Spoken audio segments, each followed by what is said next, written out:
삼성이 철수를 선언하자 베트남이 그대로 멈췄습니다. GDP의 30%, 20만 개의 일자리, 수천 개의 협력사. 그 모든 것을 책임지던 삼성전자가 떠난다는 소식에 베트남 경제 전체가 발칵 뒤집혔죠. 언론은 말했습니다. 외국 자본의 무책임한 이탈. 하지만 진짜 배신은 바로 이 안에서 일어났습니다. 도대체 베트남에서는 무슨 일이 있었기에 결국 삼성이 철수를 선언하게 된 걸까요? 지금부터 그 충격적인 이야기가 시작됩니다. 그 전에 1초 만에 누를 수 있는 좋아요 버튼 꾹 눌러주시면 영상 제작에 아주 큰 힘이 됩니다. 그럼 바로 시작하겠습니다. 어둡고 조용한 공장 한쪽에서 저는 도저히 믿기 힘든 광경을 목격했습니다. 삼성 서버에서 무언가를 빼내고 있었어요. 단순한 문서가 아니었습니다. 한국과 베트남 기술자들이 3년 넘게 함께 만든 신형 반도체 설계도. 단 하루 만에 증시가 휘청거렸고 수십만 명이 실직 위기에 내몰렸습니다. 공장은 발칵 뒤집혔고 언론은 떠들썩했죠. 그런데 그 친구가 대수롭지 않게 내뱉은 말, 그게 저는 더 충격이었습니다. 삼성, 우릴 부품처럼 취급했잖아. 망가질 때까지만 돌리고 버리는 기계 취급. 제 이름은 린전. 타이응웬, 지도에서도 잘 안 보이는 베트남의 한 점에서 태어났습니다. 지붕은 낡고 땅은 척박했지만 우리 가족의 웃음은 그 어느 도시보다 반짝였죠. 적어도 부모님이 살아계셨을 땐 그랬습니다. 혹시 여러분도 그런 적 있으시죠? 인생이 막막해서 뭘 해야 할지 모르겠을 때요. 저에게도 그런 순간이 있었어요. 그런데 그때 나타난 게 바로 삼성이었습니다. 지금도 생생해요. 그날 마을 한복판에 있는 낡은 나무 게시판에 바람에 펄럭이는 하얀 종이 한 장이 제 눈에 들어왔어요. 삼성전자 베트남 공장 채용 공고였습니다. 월급이 300만 동. 그 숫자가 눈에 확 들어왔어요. 솔직히 말씀드릴게요. 사실 저는 너무 가난했어요. 제가 19살이 되던 해 부모님을 모두 잃었거든요. 아버지는 호치민 건설 현장 사고로, 어머니는 그 충격으로 세상을 떠나셨어요. 하루아침에 14살, 12살 동생들의 부모가 되어버렸습니다. 그때 제 마음이 어땠을까요? 솔직히 세상이 끝난 줄 알았어요. 19살 소녀가 갑자기 가장이 되어야 한다는 게 얼마나 무서웠는지 아세요? 밤마다 베개를 적시며 울었어요. 어떻게 살아야 하지? 바늘과 실을 들고 12시간을 버텨도 통장에 찍히는 숫자는 35만 동. 그 돈으로 세 식구가 한 달을 버틴다는 건 빗물. 새는 지붕 아래서 서로의 배를 움켜쥐고 잠드는 일이었습니다. 세 식구가 먹고 살기엔 턱없이 부족했죠. 매일 배고픔과 싸우며 살았어요. 여러분도 아시겠지만 가난이 얼마나 절망적인지 경험해보지 않으면 모르실 거예요. 저에게는 정말 한 줄기 빛이 필요했거든요. 그런데 그 빛이 바로 삼성이었어요. 35만 동에서 300만 동이라니. 거의 10배가 넘는 돈이었어요.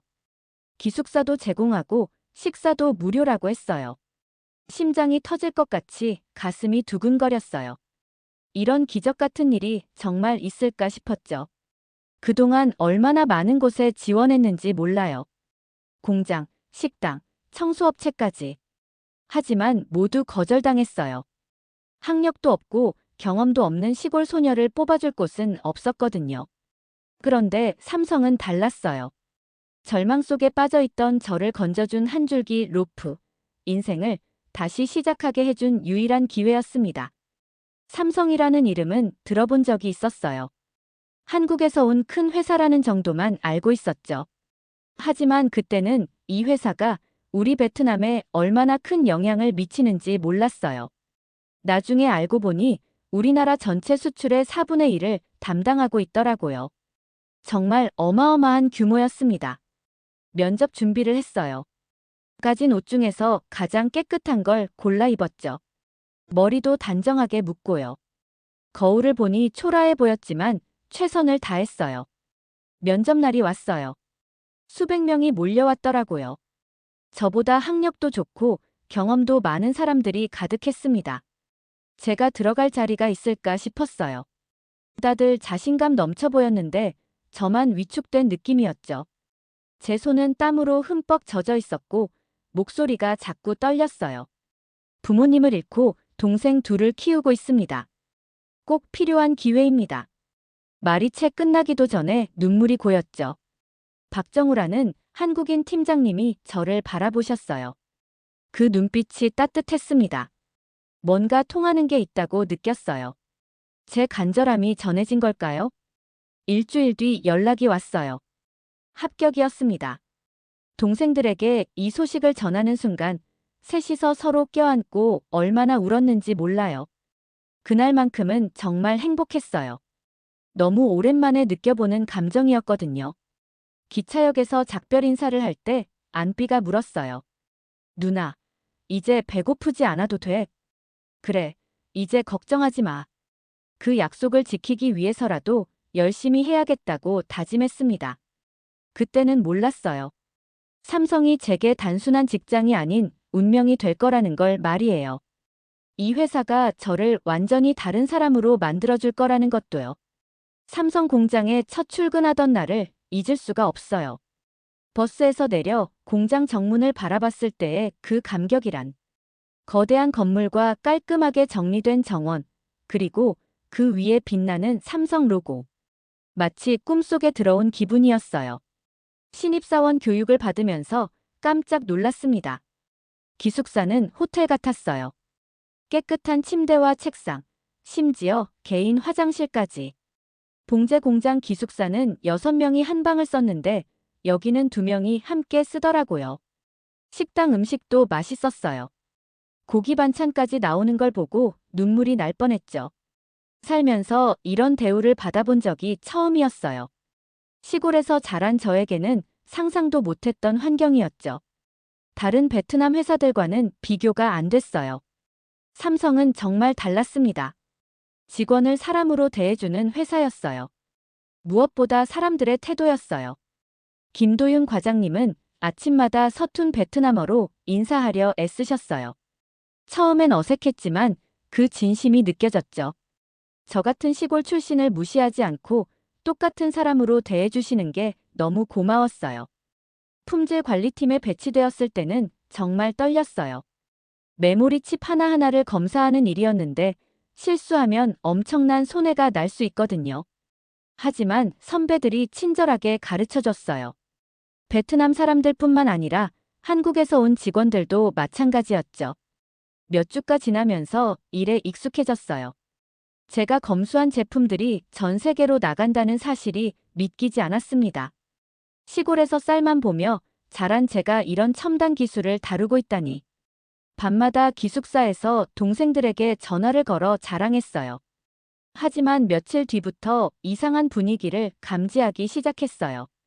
레꾸옥이라는 선배가 있었는데 하노이 공대 출신의 똑똑한 사람이었죠. 처음엔 저에게도 친절했어요. 일도 잘 가르쳐주고 농담도 하고요. 그런데 점심시간마다 몇몇 동료들과 모여서 뭔가 수군거리기 시작했어요. 처음엔 단순한 회사 이야기인 줄 알았죠. 하지만 점점 톤이 달라지더라고요. 꾸옥은 삼성이 베트남 직원들을 차별한다고 말했어요. 한국 관리자들이 우리를 무시한다는 식이었죠. 우리는 그냥 부품이야. 한국 사람들 밑에서 평생 시키는 일만 하는 거지. 기술을 배워서 독립해야 해. 언제까지 남의 밑에서 일할 거야? 삼성이 없으면 베트남이 못 산다고. 천만에.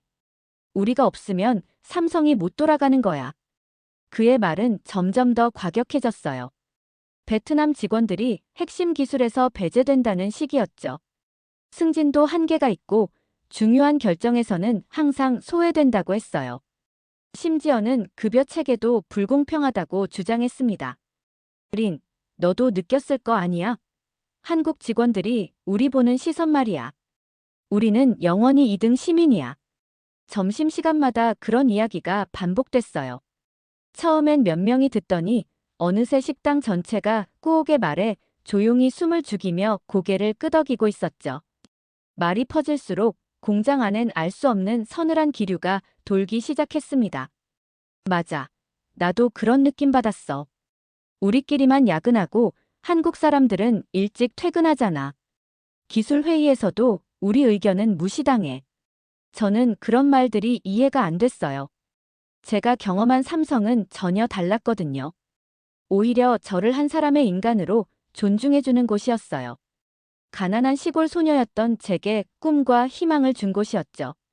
어느 날 꾸옥이 저에게 직접 물었어요. 린, 넌 정말 만족하나? 우리가 하는 말이 틀렸다고 생각해? 저는 솔직하게 대답했어요. 전 감사하고 있어요.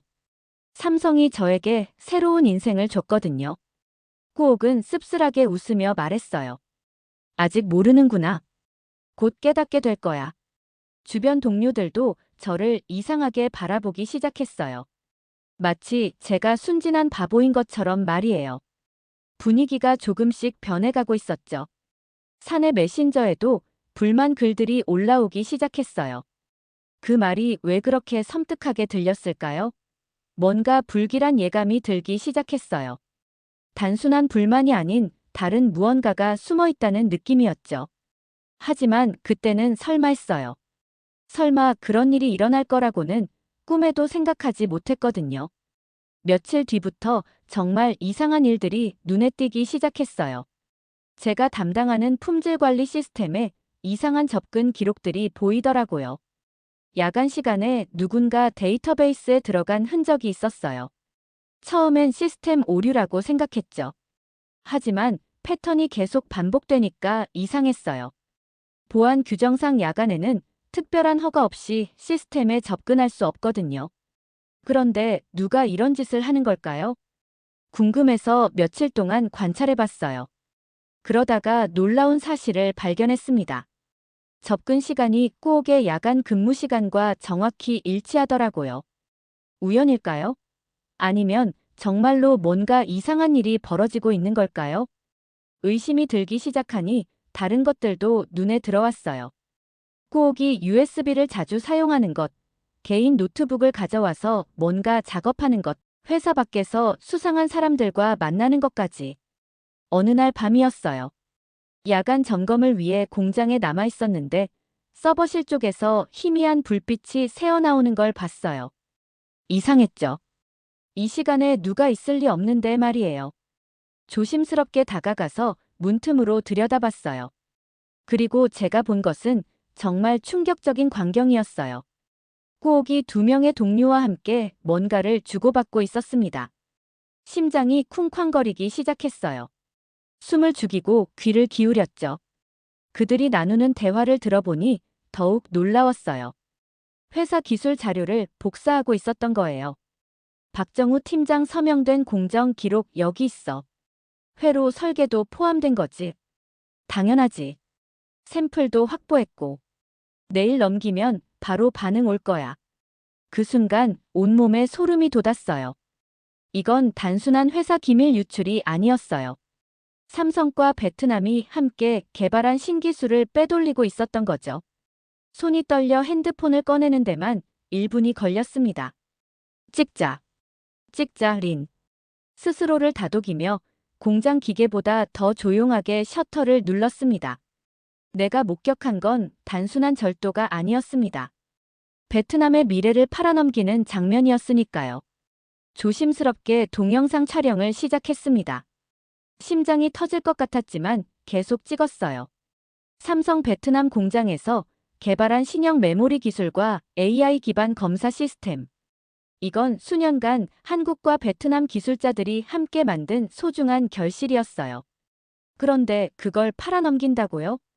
눈물이 날 것 같았어요. 삼성은 저에게 무엇이었을까요? 단순한 직장이 아니었어요. 새로운 인생을 선물해준 곳이었죠. 가족 같은 곳이었어요. 그런 곳을 배신한다는 게 어떻게 가능할까요? 서버실에서 나온 후 기숙사로 돌아왔지만 잠을 이룰 수가 없었어요. 침대에 누워서 계속 생각했어요. 이걸 어떻게 해야 할까? 모른 척하고 넘어갈까? 아니면 신고해야 할까? 이건 정말 쉬운 결정이 아니었어요. 머릿속이 완전히 뒤죽박죽이었죠. 한편으로는 꾸옥도 제 동료였어요. 몇 달 동안 함께 일했고 처음엔 저에게 친절하게 대해줬던 사람이었거든요.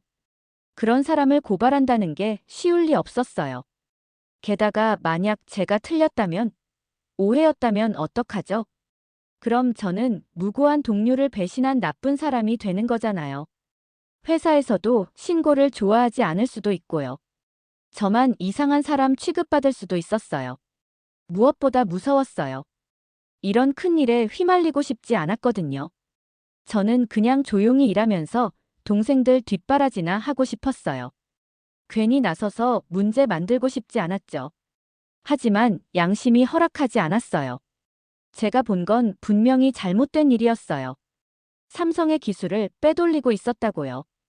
이걸 모른 척한다면 저도 공범이나 다름없잖아요. 밤새 뒤척이며 생각했어요. 삼성이 저에게 무엇이었는지 말이에요. 단순한 직장이 아니었어요. 제게 새로운 인생을 선물해준 곳이었죠.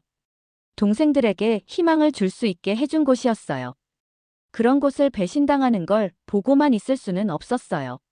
새벽 4시가 되어서야 결심했어요. 보안팀에 제보하기로 했습니다. 떨리는 손으로 메일을 작성했어요. 몇 번이나 지웠다가 다시 썼는지 몰라요. 긴급 제보, 내부 기술 유출 의혹. 전송 버튼 앞에서 한참 망설였어요. 이 버튼을 누르는 순간 모든 게 바뀔 거라는 걸 알았거든요. 하지만 용기를 냈어요. 옳은 일을 해야 한다고 스스로에게 말했죠. 그 메일을 보내는 순간 제 인생이 또 한 번 바뀔 거라는 걸 알았어요. 메일을 보낸 다음 날 아침, 보안팀에서 연락이 왔어요. 가슴이 두근거렸어요. 정말 제대로 된 선택을 한 걸까요? 혹시 오해였다면 어떡하죠? 보안팀장인 최 부장님이 저를 조용한 회의실로 불러내셨어요. 제가 찍은 영상을 보시더니 심각한 표정을 지으셨죠. 린 씨, 이거 정말 어젯밤에 찍은 거예요? 네, 맞습니다. 용기 있는 선택이었어요. 고맙습니다. 그 말을 들으니 마음이 조금 놓였어요. 제가 옳은 일을 했다는 확신이 들었죠. 보안팀은 즉시 조사에 착수했어요. 서버 로그 분석, CCTV 확인, 메신저 대화 내용 복구까지. 며칠 뒤 김도윤 과장님이 저를 따로 불러내셨어요. 린 씨, 혹시 최근에 이상한 일 목격한 적 있어요?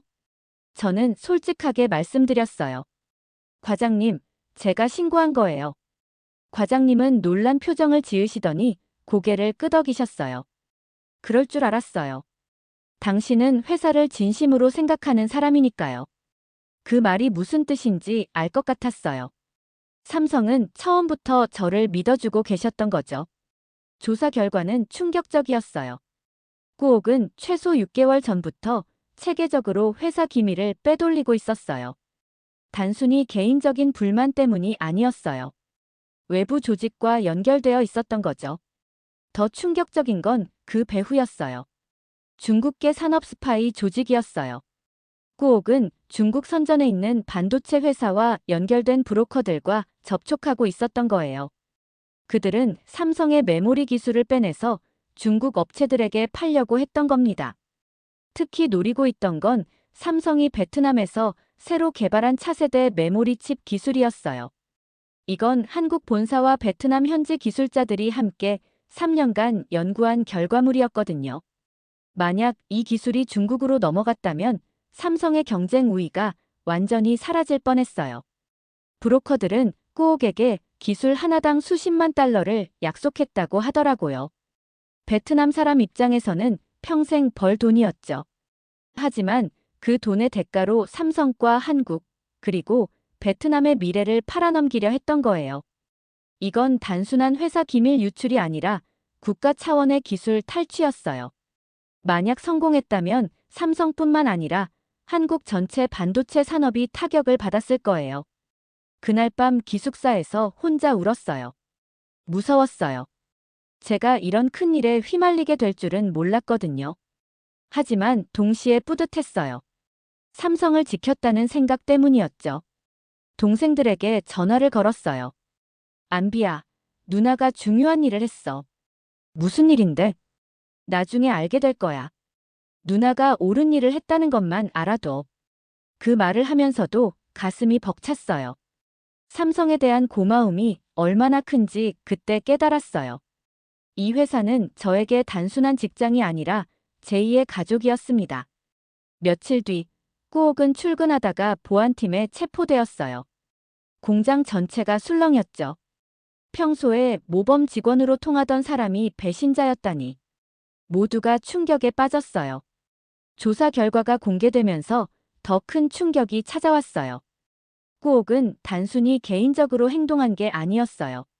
조직적으로 움직이고 있었던 거죠. 외부 브로커와 연결되어 있었고 이미 일부 기술 정보가 해외로 유출된 상태였어요. 다행히 핵심 기술은 아직 완전히 넘어가지 않았어요. 제 신고 덕분에 막을 수 있었던 거죠. 하지만 만약 조금만 늦었다면 삼성의 수년간 연구 성과가 통째로 사라질 뻔했어요. 동료들의 반응은 복잡했어요. 처음엔 저를 의심하는 사람들도 있었어요. 왜 꾸옥을 고발했냐고, 동료를 배신한 거 아니냐고 말하는 사람들도 있었죠. 하지만 진실이 밝혀지면서 분위기가 바뀌었어요. 꾸옥이 얼마나 치밀하게 배신을 계획했는지 알게 되니까 모두가 경악했어요. 그제서야 깨달았죠. 꾸옥이 그동안 퍼뜨린 모든 말들이 거짓이었다는 걸요. 삼성이 베트남 직원들을 차별한다고? 천만에요.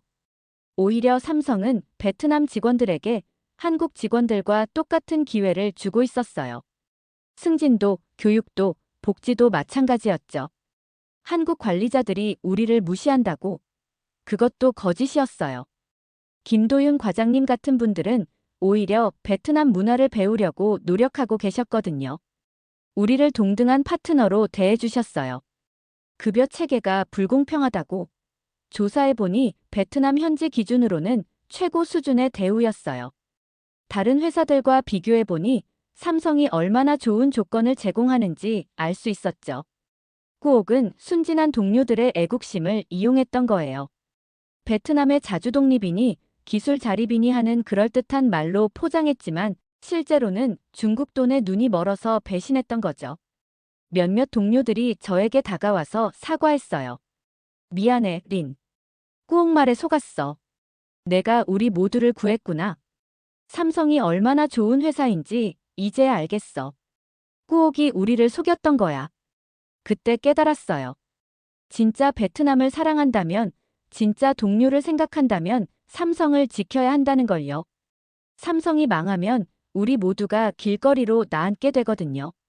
박정우 과장님은 전 직원 앞에서 말씀하셨어요. 삼성은 여러분을 가족이라고 생각합니다. 그리고 가족을 지키는 건 우리 모두의 책임이에요. 린 씨가 보여준 용기에 감사드립니다. 그 순간 공장 전체가 박수를 보냈어요. 눈물이 날 뻔했어요. 제가 옳은 선택을 했다는 확신이 들었죠. 하지만 무엇보다 기뻤던 건 삼성이라는 이름을 지켰다는 거였어요. 이 회사가 베트남에 가져다준 모든 기회와 희망을 보호했다는 생각이 들었어요. 신고를 한 후 며칠 동안 마음이 복잡했어요. 정말 제가 옳은 일을 한 걸까요? 밤마다 그 생각 때문에 잠을 이루기 어려웠어요. 꼭 또 나름대로는 베트남을 생각해서 한 일이었을 텐데 저는 그를 완전히 망가뜨려 버린 거잖아요. 어느 날 점심시간이었어요. 평소처럼 식당에 들어갔는데 몇몇 동료들이 모여 앉아 수군거리고 있었어요. 제가 다가가자 갑자기 조용해지더라고요. 그 순간 깨달았어요. 저에 대한 이야기를 하고 있었구나. 안녕하세요. 인사를 했지만 어색한 미소만 돌아왔어요. 결국 혼자 앉아서 밥을 먹었죠. 꾸옥이 앉았던 빈자리를 바라보니 가슴이 답답했어요. 이런 분위기가 언제까지 계속될까요? 화장실에서도 비슷한 일이 있었어요. 제가 들어가자 대화하던 사람들이 갑자기 입을 다물었어요. 마치 제가 회사 스파이라도 되는 것처럼 말이에요. 동료들이 저를 경계하고 있다는 게 느껴졌어요. 보안 검색도 까다로워졌어요. 매일 아침 출근할 때마다 가방 검사를 받아야 했고 개인 물품 반입도 제한됐죠. 예전처럼 자유로운 분위기는 사라졌어요. 혹시 쟤 때문에 이렇게 된 건 아닐까 하는 죄책감이 들었어요. 그런데 조금씩 변화가 느껴지기 시작했어요. 김도윤 과장님이 더 자주 현장에 나와서 직원들과 이야기를 나누려고 하셨거든요. 서툰 베트남어로 안부를 물어보시고 혹시 불편한 점은 없는지 직접 챙겨주셨어요. 린 씨, 요즘 어때요? 힘든 일은 없고요? 그런 관심이 조금씩 마음을 녹여주었어요. 한 달쯤 지났을까요? 회사에서 직원들을 위한 소통 창구를 만들었어요. 불만이나 건의사항을 익명으로 제출할 수 있는 시스템이었죠. 그리고 한국 관리자들이 베트남 문화를 배우는 수업도 시작됐어요. 우리가 베트남 문화를 더 잘 이해해야겠어요. 김도윤 과장님의 그 말씀이 인상 깊었어요. 문제를 해결하려고 진심으로 노력하고 계셨던 거예요. 석 달 후에는 과장님의 베트남어 실력이 눈에 띄게 늘어 있었어요. 이제는 복잡한 업무 이야기도 베트남어로 할 수 있을 정도였죠. 그 모습을 보면서 감동했어요. 정말 우리와 소통하려고 애쓰고 계셨던 거예요. 반년이 지나니 공장 분위기가 완전히 달라졌어요. 예전보다 훨씬 더 화목해졌죠. 꾸옥 같은 사람의 말에 흔들렸던 동료들도 이제는 삼성에 대한 자부심을 되찾았어요. 저를 보는 시선도 달라졌고요. 어느 날 동료 하나가 저에게 다가와서 말했어요. 린, 내가 한 일이 옳았어. 우리 모두를 지켜준 거야. 그 말을 들으니 그동안의 모든 고민이 사라지는 것 같았어요. 제가 정말 옳은 선택을 했구나 싶었죠. 몇 달 후, 제게 뜻밖의 기회가 찾아왔어요. 저를 AI 기반 품질 검사 시스템 교육 과정에 선발해줬어요. 이건 정말 고급 기술이었거든요. 시골 출신인 제가 이런 교육을 받을 수 있다니 믿기지 않았어요. 교육을 받으면서 깨달았어요. 삼성이 저를 단순한 작업자가 아니라 미래의 기술자로 보고 있다는 걸 말이에요. 이게 바로 삼성의 철학이었어요. 사람을 키우는 회사였던 거죠. 6개월 후에는 품질관리팀 선임으로 승진했어요. 동시에 하노이 본사 파견 교육생으로도 선발됐죠. 급여도 크게 올랐어요. 이제 동생들 걱정은 완전히 없어졌어요. 하지만 가장 기뻤던 건 승진이나 돈이 아니었어요. 삼성이 저를 진정으로 인정해준다는 느낌이었어요. 제가 보여준 충성심과 능력을 제대로 평가해준 거죠. 김도윤 과장님이 말씀하셨어요. 린 씨, 처음 면접 때부터 알아봤어요. 당신은 우리가 믿을 수 있는 사람이라고. 저는 고개를 숙이며 답했어요. 과장님이 저를 믿어주셔서 그 믿음에 보답하고 싶었어요. 그 대화를 나누면서 눈물이 났어요. 삼성은 저에게 정말 많은 것을 줬어요. 일자리만이 아니라 신뢰, 존중, 성장의 기회까지. 하노이 교육을 받으러 갔을 때도 감동이었어요. 베트남 최고의 기술자들과 함께 공부할 수 있다니.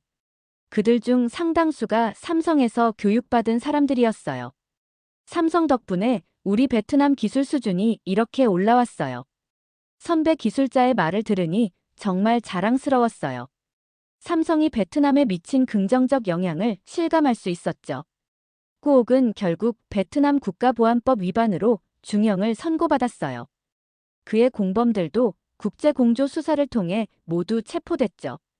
이 사건은 전 세계 기업 보안 교육 사례로 활용되고 있어요. 그리고 저는 그제서야 깨달았어요. 삼성이 우리 베트남에게 얼마나 소중한 존재인지를요. 삼성은 베트남 GDP의 28%를 책임지는 경제의 기둥이에요. 전국의 8개 공장에서 20만 명이 넘는 베트남 사람들이 일하고 있어요. 그들 한 명 한 명이 가족을 먹여 살리고 있죠.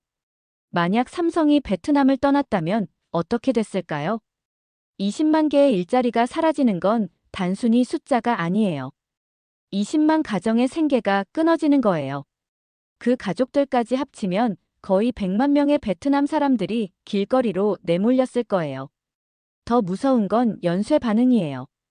삼성과 거래하는 수천 개의 베트남 협력업체들도 함께 무너졌을 거예요. 부품 공급업체, 운송업체, 청소업체, 식당까지. 베트남 경제 전체가 도미노처럼 무너져 내렸을 거예요. 삼성이 베트남에 가져다 준 건 일자리만이 아니에요. 기술이었어요. 베트남 젊은이들이 첨단 기술을 배울 수 있는 기회를 줬어요. 저처럼 시골 출신도 AI 기술을 다룰 수 있게 만들어줬죠. 전 세계 어디서도 찾기 힘든 교육 시스템을 베트남에 만들어줬어요. 삼성기술대학에서는 매년 수천 명의 베트남 청년들이 세계 최고 수준의 기술을 배우고 있어요. 이들이 베트남의 미래가 될 거예요. 저는 이후 뜻밖의 일을 하게 됐어요. 삼성에서 제안해서 가난한 청소년들을 위한 장학 프로그램을 운영하게 된 거예요. 제가 받은 도움을 다른 사람들에게도 나누고 싶었거든요. 매년 100명의 학생들에게 장학금을 지원하고 있어요. 그 중에서 20명은 삼성 인턴십 기회도 주고요. 제가 경험한 그 기적 같은 변화를 다른 아이들도 경험할 수 있게 하고 싶어요. 어느 인터뷰에서 기자가 물었어요. 베트남에게 삼성은 어떤 의미인가요? 저는 이렇게 답했어요. 삼성은 베트남의 희망입니다. 과거의 가난에서 벗어나 미래로 나아갈 수 있게 해주는 달이에요. 만약 삼성이 없었다면 베트남은 지금도 농업국가에 머물러 있었을 거예요. 지금도 매일 아침 공장에 들어서면 벅찬 마음이 들어요. 삼성 로고를 볼 때마다 감사한 마음이 솟구쳐요. 이 회사가 저에게, 그리고 베트남 전체에게 준 모든 것들 때문이죠. 동생들은 이제 대학생이 됐어요. 안비는 공학도가 되어서 누나를 따라 삼성에 들어오고 싶다고 해요. 그 말을 들을 때 얼마나 기뻤는지 몰라요. 누나, 삼성이 정말 대단한 회사구나. 베트남을 이렇게 발전시켜줬어. 응, 삼성은 베트남의 기적을 만들어낸 회사야. 5년이 지난 지금 저는 확신해요. 삼성은 단순한 기업이 아니라 베트남의 운명을 바꾼 역사적 존재라는 걸요. 한국과 베트남의 영원한 우정을 상징하는 곳이라는 걸요. 앞으로도 저는 이 신념으로 살아갈 거예요. 삼성이 베트남에 준 은혜를 절대 잊지 않으면서 이 소중한 관계를 지켜나가면서 말이에요.